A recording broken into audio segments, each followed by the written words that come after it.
नमस्कार दोस्तों। मेरा नाम है विजय कुमार। आप देख रहे हैं कॉमिक्स पिटारा चैनल को। तो चलिए दोस्तों, हम लोग कॉमिक्स पढ़ रहे थे घातक जंगल, जो कि कोभी भेड़िया और तिरंगा का 2-in-1 विशेषांक है। इसका पहला पार्ट मैंने अपने चैनल पर अपलोड कर दिया है। पहले पार्ट में मैंने इस कॉमिक्स को 20 पेज तक कवर कर लिया था। अब इस पार्ट में इसके आगे कहानी को शुरू करते हैं, लेकिन जल्द ही वो वापस लौटने को उतावला हो उठा। ओह, तुम्हारे हाथ पर ये घाव, ज़रूर तुम्हें ये चोट भेड़िया ने मारी होगी। मैं तुमसे बहुत प्यार करता हूँ, इसलिए वो तुमसे जलता है और तुम्हें नुकसान पहुँचाना चाहता है।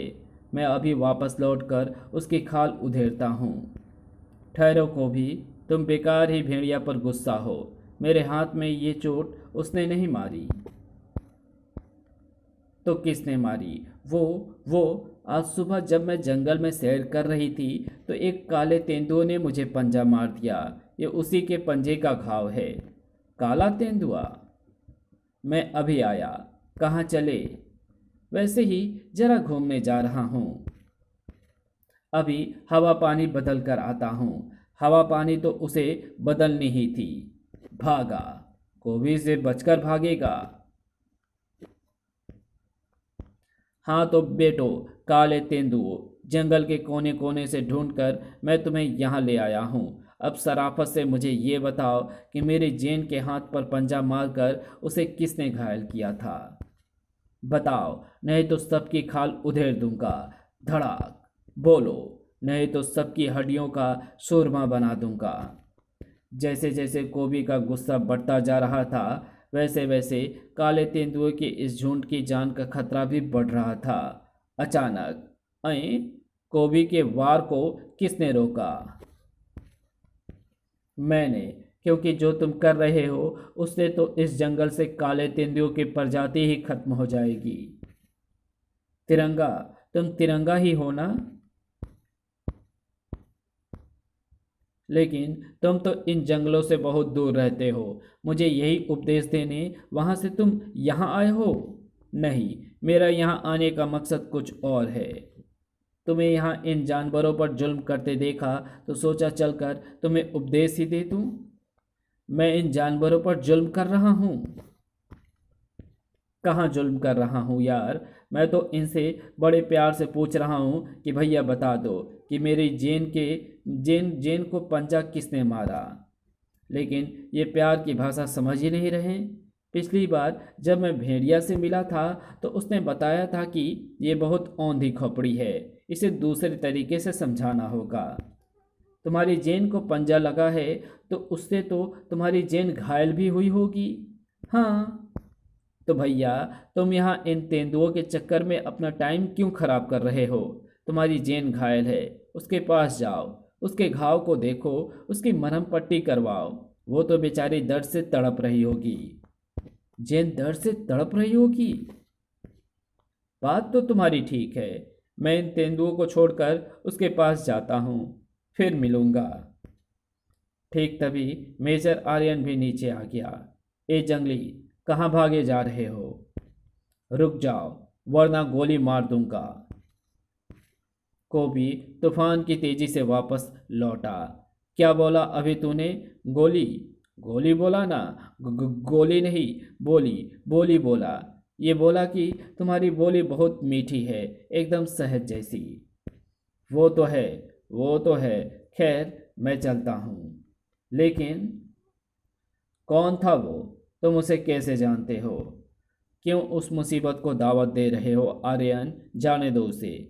मैं पहले भी इस जंगल में आ चुका हूँ, इसलिए मैं इसे जानता हूँ। इसका नाम कोभी है। ये अपने साथी भेड़िया के साथ जंगल की रक्षा करता है। वो बुरा नहीं है, लेकिन जब कोई उसे चुनौती देता है तो वो उसके लिए बहुत बुरा बन जाता है। वो मेरे लिए क्या बुरा बनता? एक गोली उसके भेजे के अंदर करता तो हमेशा के लिए ठंडा हो जाता। तुम सिर्फ एक गोली की बात कर रहे हो। एक गोली क्या, 1000 गोली भी कोबी का कुछ नहीं बिगाड़ सकती। खैर छोड़ो, कोबी नाम के उस खतरे को मैंने समझा बुझा कर टाल दिया है। आओ, हम अपनी मंजिल की तरफ बढ़ें। लेकिन जंगल में खतरों की कहाँ कमी थी? उफ, ये क्या? हम पर हमला किया जा रहा है। हमारे लिए बेहतर यही होगा कि हम समय रहते उस हमले का जवाब दें। ओह नहीं! धाएं! नहीं आर्यन, रुक जाओ। तिरंगा आर्यन को रोक पाता उससे पहले ही उसकी गन से गोली निकली और एक जंगली के कंधे को चीरती गुजर गई। आह! इसी के साथ मानो वहां भूचाल आ गया। गुबेरा, बकारी, मुचेला, कुचेला, इन्होंने हम पर खतरनाक हथियार फेंकने शुरू कर दिए हैं। फेंकना ही था, क्योंकि तुमने इनके एक आदमी पर गोली चलाकर यह साबित कर दिया है कि हम इनके दुश्मन हैं।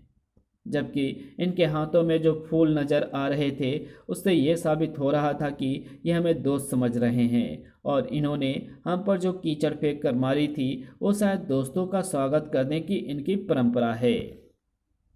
ओह, अब क्या करें? अब हम कुछ नहीं कर सकते, सिर्फ अपना बचाव कर सकते हैं। आह! बचाव के साथ साथ मैं तो हमला भी करूंगा।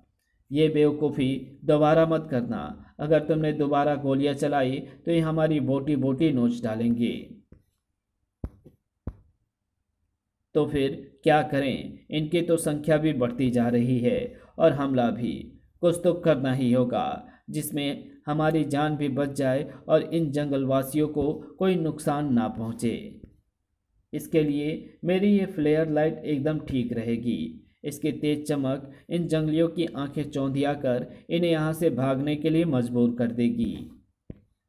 मिंचू, मिंचू, तुम्हारी फ्लेयर लाइट काम कर रही है। वे भाग रहे हैं। जल्द ही सभी भाग गए। शुक्र है जान बची। ओह, नहीं बची। इस भयानक जानवर को लेकर ये जंगली वापस लौटे हैं। ये विचित्र और शैतानी जानवर इनकी कोई बड़ी ताकत है। और हमारी मौत। बचो! बचना क्या है, अभी इसे अपना निशाना बनाता हूँ। आह! ओह, शिकार करने के चक्कर में शिकार बन गया। इस पर उस शैतान प्राणी का दूसरा वार नहीं होना चाहिए, वरना इसका राम नाम सत्य हो जाएगा। अपने आप को संभालो आर्यन, मैं इस शैतान को संभालता हूँ। भड़ाक! उफ! उफ! इसमें बला की ताकत भी है और गजब की फुर्ती भी। साथ ही इसका शरीर ऐसा चट्टान सा है जिस पर मेरी ढाल के वार का कोई असर नहीं हो रहा है, जबकि इसका हर बार ऐसा है जैसे कई हाथियों ने एक साथ टक्कर मार दी है। इसे कैसे ठिकाने लगाऊं, कुछ समझ में नहीं आ रहा। ओह!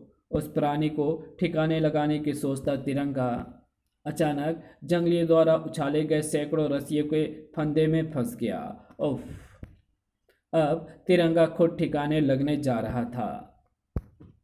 उस शैतान प्राणी के चौड़े हाथ तिरंगा के सिर को तरबूजे की तरफ फोड़ डालने को बढ़ गए थे, लेकिन वे हाथ तिरंगा के सिर को छू पाते उससे पहले ही उस प्राणी के हाथों से शिकंजे की तरह कस गए वे हाथ, जो जंगल के जल्लाद के नाम से प्रसिद्ध भेड़िया के हाथ थे। तिरंगा इस जंगल में भेड़िया का मेहमान है, और भेड़िया के मेहमान से किस तरह पेश आया जाता है ये भेड़िया तुम्हें सिखाएगा। धड़ाक! पिया पिया! जैसे तुम्हारा दैवीय प्राणी भागा है वैसे तुम भी दुम दबाकर भाग जाओ, नहीं तो भेड़िया का कहर तुम सब पर भी टूटेगा। जंगल के जल्लाद भी इसी गर्जना के आगे एक भी जंगली वाहन नहीं ठहरा। शुक्रिया दोस्त, सही समय पर आकर तुमने हमें बचा लिया। इस तरह से चमकती रोशनी देखी तो मैं इधर निकल आया, लेकिन तुम जंगल में कैसे? अरे, ये कौन है तुम्हारे साथ? ये भारतीय सेना के मेजर आर्यन हैं, और मुझे इनके साथ तुम्हारे इस जंगल में देश को एक बहुत बड़े संकट से बचाने आना पड़ा। आर्यन बीच में बोल पड़ा। एक मिनट मिस्टर तिरंगा, तुम अपने इस जंगली दोस्त को कुछ बताओ। उससे पहले ही मैं तुम्हें ये बता देना चाहता हूँ कि हम यहाँ जिस मिशन के लिए आए हैं वो टॉप सीक्रेट है। मुझे मालूम है, हालांकि भेड़िया को सब कुछ बताने में कोई बुराई नहीं है, फिर भी मुझे इस मिशन की गोपनीयता का ख्याल है,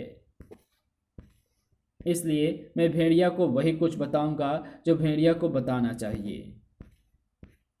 तुम यहाँ जिस भी उद्देश्य से आए हो तिरंगा, उसमें जंगल और हमारे देश की भलाई निहित होगी, इसलिए मुझे कुछ भी जानने की इच्छा नहीं। वैसे मैं बता दूं, तुम्हारा यहाँ आने का जो भी उद्देश्य है उसका संबंध जंगल के उस क्षेत्र से है जो वर्जित क्षेत्र कहलाता है, क्योंकि मेरी वहाँ एक ऐसे शख्स से मुठभेड़ हो चुकी है जो शहरी जिंदगी से संबंध रखता था और जिसके पास कई आधुनिक साधन थे। तुम वर्जित क्षेत्र की तरफ जा रहे हो, इसलिए ये भेड़िया चिन्ह अपने साथ रखो। ये चिन्ह तुम्हारी सुरक्षा करेगा। मेरी ज़रूरत हो या तो फूजो बाबा के पास चले आना या फिर किसी भी पशु पक्षी के सामने मेरा नाम ले देना, मैं आ जाऊंगा। धन्यवाद भेड़िया। आगे बढ़ने से पहले ये भेड़िया चिन्ह अपने शरीर के ऐसे हिस्से पर लगा लो जहाँ से वो एकदम से सभी को नजर आए। लगता है तुम्हारे जंगली दोस्त की तरह तुम्हारा दिमाग भी फिर गया है। भला ये बेकार सा निशान इस जंगल में हमारी क्या रक्षा करेगा? इसे लगाओ, अपने आप पता लग जाएगा। ना चाहते हुए भी आर्यन को भेड़िया चिन्ह अपने शरीर पर टांगना पड़ा और उस समय वो दंग रह गया जब भेड़िया चिन्ह की उपयुक्तता उसके सामने आई। ये भेड़िया देवता की सुरक्षा में है, जाने दो इन्हें। मेजर आर्यन को जंगल के इंसान क्या, जानवर भी भेड़िया चिन्ह का सम्मान करते दिखाई दिए। इस कहानी को यहीं समाप्त करते हैं। इसके आगे कहानी पढ़ेंगे इसके पार्ट 3 में, तो मिलते हैं इसके तीसरे पार्ट में। तब तक के लिए बाय। अगर आपको ये वीडियो पसंद आई हो तो इस वीडियो को लाइक शेयर कमेंट ज़रूर कर देना। चैनल पर नए हो तो चैनल को सब्सक्राइब कर ऑल नोटिफिकेशन को सिलेक्ट ज़रूर कर लेना। Thanks for watching my videos.